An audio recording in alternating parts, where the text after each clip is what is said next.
हरे कृष्णा। भगवान शिव को प्रिय है श्रावण मास और इस श्रावण मास की पूर्णिमा अत्यंत विशेष है।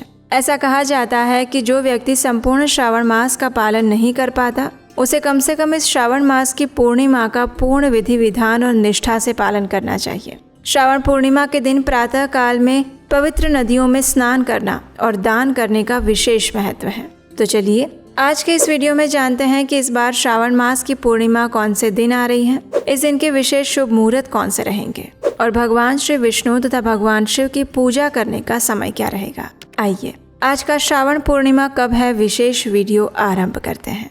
इस वर्ष 2025 में श्रावण पूर्णिमा 9 अगस्त 2025 शनिवार को मनाई जाएगी। पंचांग के अनुसार अगर देखा जाए तो श्रावण मास की पूर्णिमा तिथि का आरंभ होगा 8 अगस्त 2025 शुक्रवार के दिन दोपहर 2:12 पर और तिथि का समापन होगा 9 अगस्त 2025 शनिवार को दोपहर 1:24 पर। और इसलिए इस बार 9 अगस्त शनिवार के दिन ही उदया तिथि के अनुसार पूर्णिमा तिथि मनाई जाएगी। इसी दिन पूर्णिमा का व्रत भी रखा जाएगा और साथ ही सत्यनारायण देव की पूजा और व्रत भी रख सकते हैं। प्रातःकालीन स्नान करने के लिए और दान करने के लिए 9 अगस्त का दिन ही सबसे श्रेष्ठ बताया गया है। इस दिन प्रातः ब्रह्म मुहूर्त का समय है सुबह 4:22 से लेकर 5:04 का और प्रातः काल में भगवान विष्णु की पूजा आराधना करने के लिए समय रहेगा सुबह 4:43 से लेकर 5:47 तक। सुबह सूर्योदय होगा 5:47 से और सूर्यास्त का समय है शाम 7:06 पर। पूर्णिमा के दिन चंद्रोदय का समय रहेगा शाम 7:21 पर। ये श्रावण मास की पूर्णिमा तिथि है और इसलिए इस दिन भगवान शिव का रुद्र अभिषेक करना भी अत्यंत लाभदायक माना गया है और ये अभिषेक आप किसी भी शुभ मुहूर्त में कर सकते हैं। और इस दिन के शुभ मुहूर्त कुछ इस प्रकार हैं। दोपहर को अभिजीत मुहूर्त का समय रहेगा दोपहर 12 बजे से लेकर 12:53 के बीच में। विजय मुहूर्त का समय है दोपहर 2:40 से लेकर 3:33 तक। शाम को गोधूली का मुहूर्त प्राप्त हो रहा है शाम 7:06 से लेकर 7:27 तक और संध्या काल में भगवान की पूजा अर्चना करने का समय है शाम 7:06 से लेकर 8:10 तक। इस दिन विशेष सर्वार्थ सिद्धि योग भी बन रहा है और वो शुरू होगा सुबह 5:47 से लेकर 2:23 के बीच में। इन सभी शुभ मुहूर्त के अंदर आप भगवान श्री हरि और भगवान शिव की पूजा आराधना अभिषेक इत्यादि कर सकते हैं। तो ये थी पूर्णिमा के दिवस के उपलक्ष्य में सभी शुभ मुहूर्त की जानकारी। इस श्रावण मास की पूर्णिमा के दिन जो भी धार्मिक अनुष्ठान, शुभ कार्य और पितृ तर्पण करना चाहते हैं वे अत्यंत लाभदायी बताए गए हैं।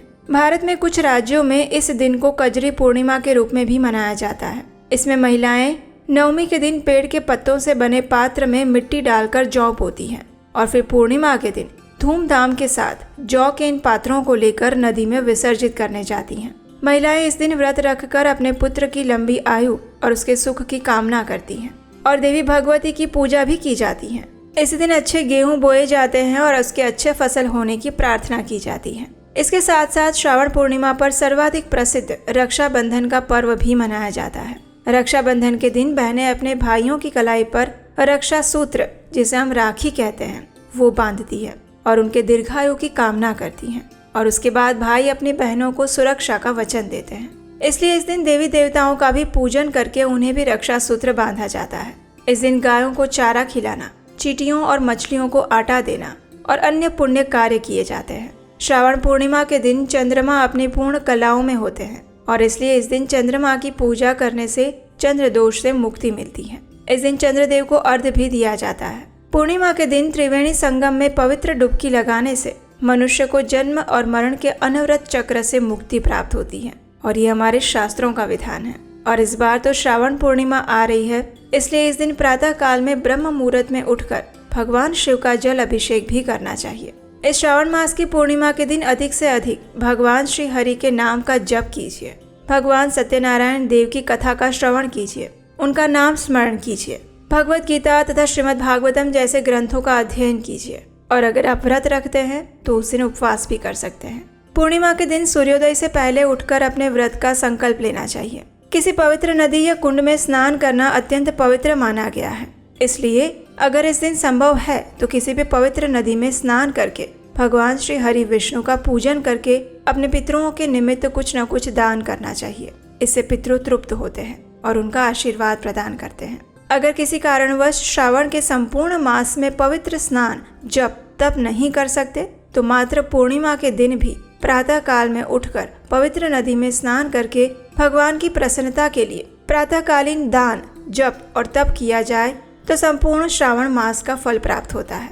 अगर किसी पवित्र नदी में जाकर स्नान करना संभव नहीं है तो अपने घर में पवित्र नदियों का स्मरण करके अपने स्नान के जल में कुछ गंगा जल की बूंदें डालकर भी पवित्र स्नान किया जा सकता है, क्योंकि श्रावण मास भगवान शिव का विशेष मास है और इसलिए इस श्रावण मास के अंतिम दिन यानी पूर्णिमा के दिन भगवान शिव का रुद्र अभिषेक करना अत्यंत लाभदायक बताया गया है। तो ये थी आने वाली श्रावण पूर्णिमा के विषय में संपूर्ण जानकारी।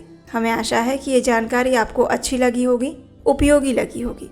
अगर ऐसा है तो इस वीडियो को लाइक करके शेयर कीजिए और अगर अभी तक नहीं किया है तो इस चैनल को सब्सक्राइब करके रख लीजिए। हम आपसे मिलेंगे ऐसे ही हमारे वैदिक व्रतों पर्वों की विशेष प्रमाणभूत जानकारी के साथ और उनकी सुंदर पौराणिक कथाओं के साथ बहुत जल्द। हरे कृष्णा।